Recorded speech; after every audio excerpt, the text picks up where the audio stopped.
So ఇప్పుడు buyers ఎవరైతే ఉన్నారో వాళ్ళు వాస్తు పక్కా ఫాలో అవుతున్నారంటారు సార్? అది వాస్తు అనేది కంపల్సరీగా చూస్తున్నారంటారా? వాస్తు అనేది నా ప్రకారం అనకూడదు కానీ ఇట్స్ డెవిల్ సబ్జెక్ట్. ఎంత తవ్వినా అంత లోనికి వెళ్తాం. సో బేసిక్ వాస్తు చూడాలి నా ప్రకారం. వాస్తు ఒక 10 ఎకరాల ప్రాజెక్ట్ వాస్తు ఉండదండి. 3,000 ఫ్లాట్స్ 2,000 ఫ్లాట్స్ ఎలా చేస్తారు వాస్తు? మీ ఫ్లాట్ వరకు మీరు చూసుకోవాలి. ముఖ్యంగా నేను వాస్తు స్పెషలిస్ట్ గా నాకు తెలిసిన నాలెడ్జ్ అంటే నేను ఇల్లు కొనుక్కున్నాడు కూడా ఈ పాయింట్లు చూసుకున్నాను. ఫస్ట్ ఫేసింగ్ చూస్తారు, ఈస్టా నార్త్ అనేది. రెండోది మాస్టర్ బెడ్రూమ్ ఎక్కడ ఉందో చూసుకోవాలి, సౌత్ వెస్ట్ లో ఉండాలి మాస్టర్ బెడ్రూమ్. మూడోది కిచెన్ రూమ్ చూస్తారు, సౌత్ ఈస్ట్ లో కిచెన్ రూమ్ ఉండాలి.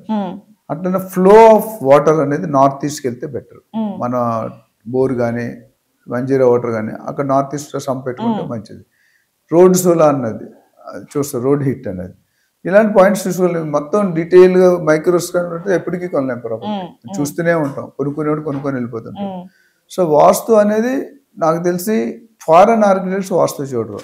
మన వాళ్ళు మంచి డిజైన్ కోసం ప్రిన్సిపల్ ఆర్కిటెక్ట్ ని ఫారెనర్ పెడతారు, ఎగ్జిక్యూటింగ్ ఆర్కిటెక్ట్ ని ఇండియా పెట్టుకుంటారు.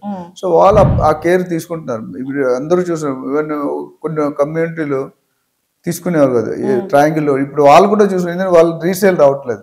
ట్రయాంగిల్ లోనే అప్జర్వ్ లో కొంటే వాళ్ళకి రీసేల్ రాదు. సో వాస్తులు అయితే ఎవరు తీసుకోరు. అంటే ఒక్కొక్కరు మీ పర్సెప్షన్ వేరే ఉంటుంది. డోంట్ పాయింట్, నా ఒపీనియన్, నా ఎక్స్పీరియన్స్ మాత్రం చెప్తున్నా. నేను చూసేవి చూస్తాను. వెంటిలేషన్ ఉందా, లైటింగ్ ఉందా చూసుకోవాలి, ఎయిర్ ఉందా, పొల్యూషన్ లేకుండా. ఎయిర్ సర్క్యులేషన్ అయితే చాలా కష్టం. రోగాలన్నీ ఎండ లేకపోయినా ఎయిర్ లేకపోయినా రోగాలు బాగా వస్తాయి. అట్లా సెట్ చేసుకోవాలి. అది కూడా ఇప్పుడు ఎక్స్పర్ట్స్ వెళ్తే రకరకాల మంది రకరకాలు చెప్తారు. That we cannot avoid.